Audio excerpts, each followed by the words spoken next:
Hey guys, HDvee here and welcome to a brand new video. Today we've got some pretty big things to go over. New Pokemon updates and events have been announced. We have some new Nintendo Switch 2 features that have been revealed. A new rumor for Generation 10 being called Pokemon Sea and Pokemon Sky. There's a lot of things to take a look at today, so if you're excited for the video, make sure to drop a like down below, leave a comment, subscribe if you're brand new, and let's get into the video.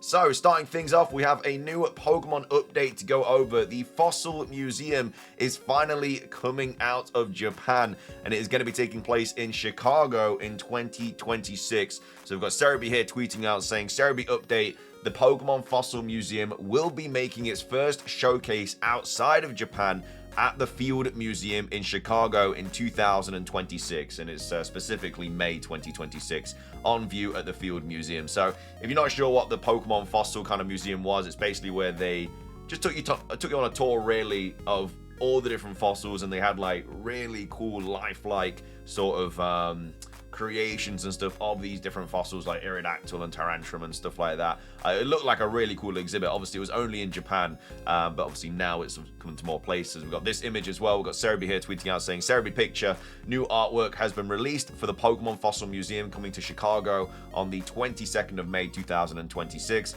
A really cool artwork, massive fan of it. And we also have a new Pokemon Professor revealed as well. We've got Joe Merrick here tweeting out saying, so we've got another bit of news for the Pokemon Fossil Museum.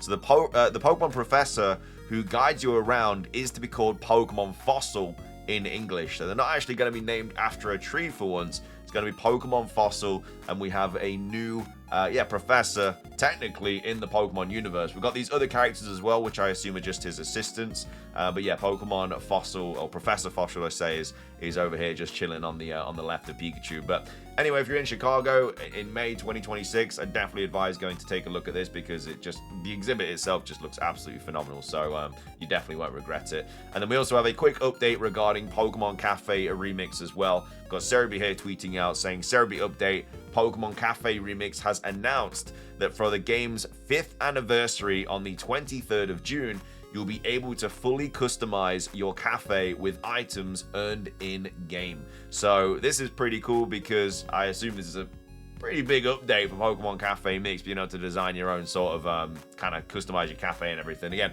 I've never played this game, but I assume that's a pretty cool update if you do play the game. But anyway, those are the latest updates for various different Pokemon things.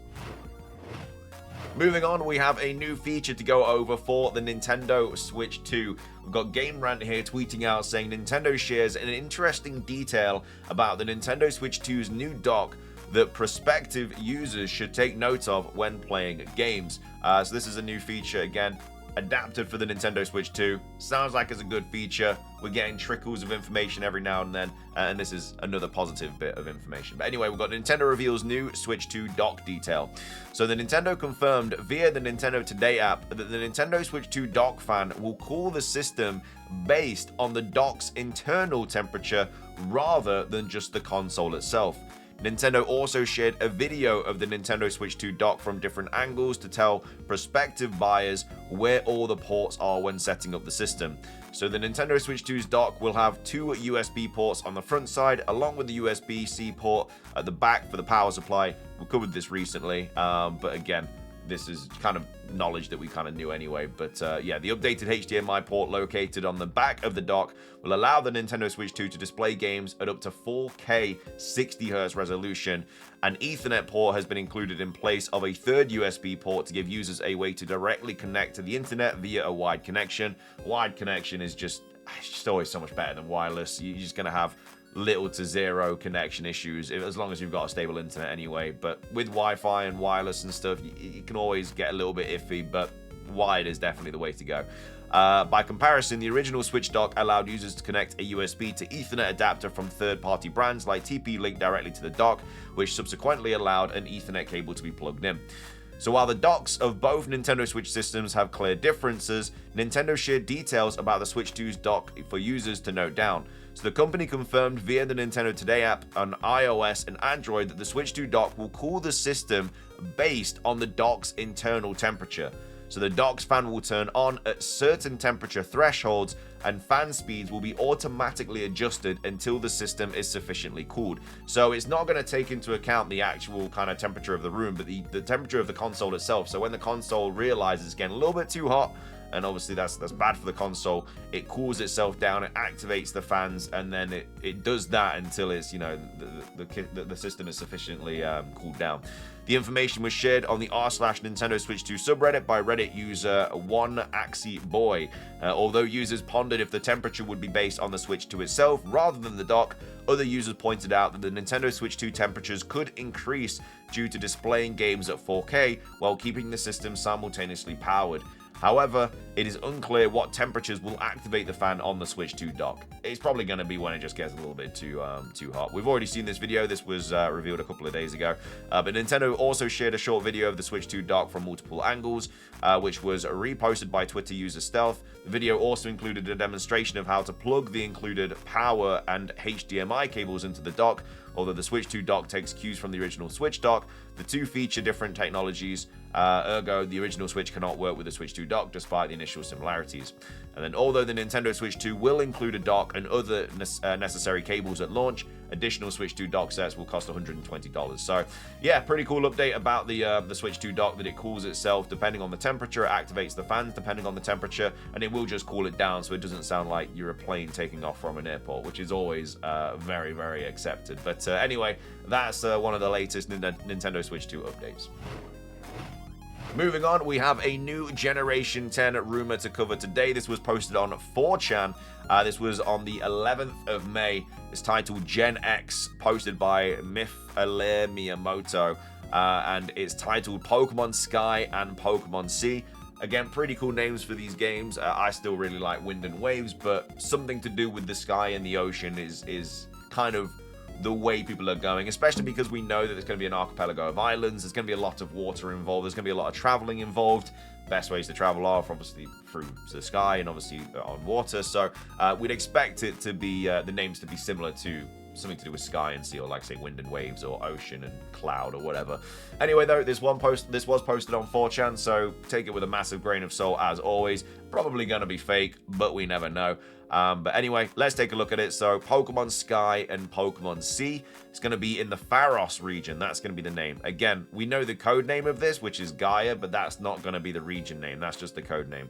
Like I think Let's Go Pikachu and Eevee's code name was Beluga, but of course it was the Kanto region.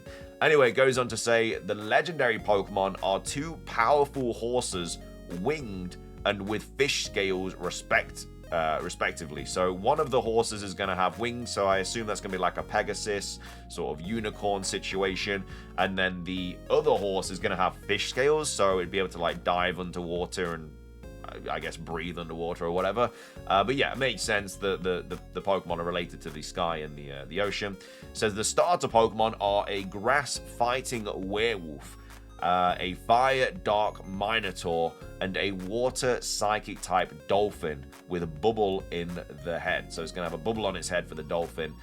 So yeah, I mean, a werewolf, a Minotaur, and a dolphin sound like really cool starters in my opinion. I'd absolutely love that. Kind of goes into the Greek mythology as well with the Minotaur and everything. So yeah, big fan of that. They sound like they would be really cool starter Pokemon. We have Sacred Forms, which can change ability for one of the 12 Sacred abilities, plus boosts by little all the stats. Again, we don't know what the official terms are gonna be for this new gimmick. Obviously, whatever Moot has posted, they've kind of come up with those names themselves, but the official names are still yet to be seen, obviously, until... I mean, we probably won't get that until, like, mid 2026, so around this time next year maybe. But Sacred Form sounds kind of cool. I quite like that idea. And yeah, we do know that some of these Pokemon can change forms, and it kind of gives like stats to everything, a little bit like a mini mega evolution for everything, but only some of them change forms. Then it says Bulbasaur, Charmander, and Squirtle in mid game. So that'd be something you get like halfway through the game, and we get a Sacred Prehistoric Venusaur, a Sacred Chinese Fire Dragon Charizard, and a Sacred Quadruped Water Steel Blastoise. So we'd be getting some new forms for the Kanto starters, which again, a lot of people think we don't need, and you know, we may have had quite a few now, but it's always something that Pokemon are going to do, because they're the original trio. and it's the 30th anniversary. They might want to grab some nostalgia from old fans by putting these Pokemon in the game and giving them new forms. No Mega Evolutions in the game, neither new ones. So everything introduced in Pokemon Legends EA, not going to be in Pokemon Sky and Sea, apparently. Again, I kind of hope they are. I hope this is wrong, and then I hope they are. A little bit like Generation 7, where it wasn't the main gimmick, but they were available after the game. We know they're going to be available in Champions, so that's when we're going to be able to use them and stuff. But it'd be kind of cool to be able to have them in the Generation 10 games as well. Then says 3 new evolutions, which is super unlikely. I mean, 1 is unlikely, but 3 is kind of crazy. We have a Flying Angelic, a Rock Marble, and a Steel Robotic. Again, we were supposed to get a Flying Evolution in Generation 7. Very similar style games where we're traveling from island to island, so maybe they kind of revisit that flying type evolution. But then a rock and a steel type is just kind of really random. Like, you kind of understand the flying one, especially because it's sea and sky. We already have a water evolution, so we can't have another one of those.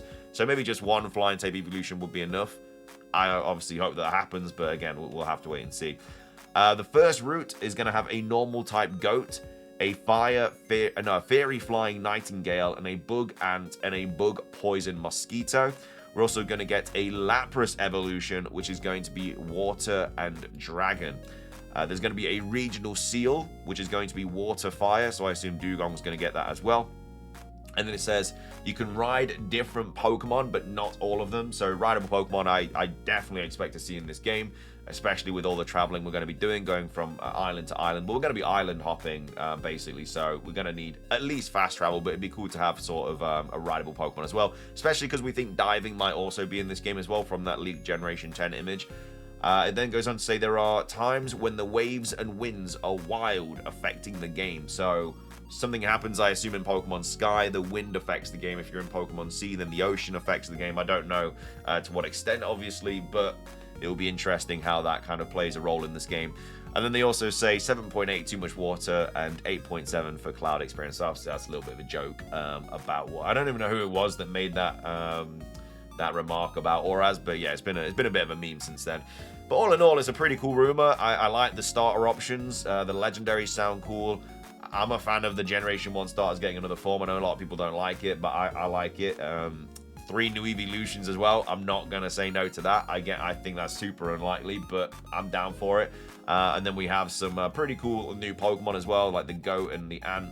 And then, of course, some regional forms, some evolutions, and then rideable Pokemon returning as well. All in all, pretty cool rumor. I hope it's, well, I hope it's true, but I also don't hope it's true because I would like Mega Evolutions to be in Gen 10. But a lot of these things of this rumor do sound pretty cool. So let me know your thoughts on this rumor. Would you like it to be true? Do you think it's true? Yeah, let me know your thoughts on this, the latest Generation 10 rumor for next year. Finishing things off for today's video, we have a new update regarding themes for the Nintendo Switch 2. Not really the greatest news, but it is still an update. We've got Nintendo Switch 2 stock alerts tweeting out saying Nintendo confirms Nintendo Switch 2's 2 launch themes, light and dark. Who would have known? I know, crazy. But here you can see them in detail. So we have the images here of the light and the dark theme. So this is the light theme here. This is the dark theme. So it's going to drop with these 2 themes. Hopefully it drops with more. Let's see what the article says. But it says, after learning everything shared in the Nintendo Direct, we now have more details about the Nintendo Switch 2. There's very interesting information about the successor.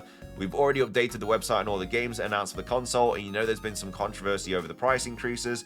An official camera for the game chat feature had already been announced, and now we have details on what it's all about. Nintendo has confirmed the Nintendo Switch 2 will feature 2 system themes available at launch, being light and dark, just like the previous console. Users will be able to switch between these themes from the settings menu, although it hasn't been confirmed yet whether more theme options will be added in the future. Remember that there's a rumor suggesting more themes are coming in the future. I don't know what this is. I'm going to click on it. I assume it's just... Oh yeah, I think we did cover this in the past. It basically says personalization and themes. So this is a rumor at the end of the day, but it says, and the Nintendo Switch 2 interface is similar to that of the Switch 1 due to its shared operating system, which I guess is true. Custom themes are rumored to be available, but they won't be available at launch. The issues would come with a firmware. I think this has been translated badly, but the themes would come with a firmware update, possibly version 2 or later. Some themes may be unlocked with My Nintendo Platinum points or by completing tasks in Nintendo Switch Online. Some themes may require a fee. For those without a Nintendo Switch Online account, Nintendo has not officially confirmed this functionality. So yeah, we did cover this in the past, but yeah, this is a rumor that's kind of been floating around. It sounds great to me, like having themes that you can unlock through Platinum points and completing tasks as well in Nintendo Switch Online, and then obviously you can pay for some as well. I really hope that's the case, because if we go another like 8 years with just light and dark themes, it's just so boring, man. Like, it's so easy for them to do it, and it just allows you to customize your console even more. So hopefully that's something that we see soon. But either way, this is what it looks like with the light and the dark theme. I'm definitely going dark theme. I just think it looks so much better and more clean. But either way, that's the theme update. Let me know your thoughts on that. Let me know your thoughts on the Nintendo Switch 2 feature with the dock. What are your thoughts on the Generation 10 rumor? And then also, are you going to be able to go to the museum exhibit in Chicago next year? If you can, like I say, definitely go, because it looks so cool. But anyway, thank you for watching. If you enjoyed, drop a like. Let's try and hit 500. Really helps out. Leave a comment, like I say, with anything we covered in today's video. Subscribe if you're brand new. Ring the notification bell for daily Pokemon content. Have a fantastic rest of your day. And until next time, peace.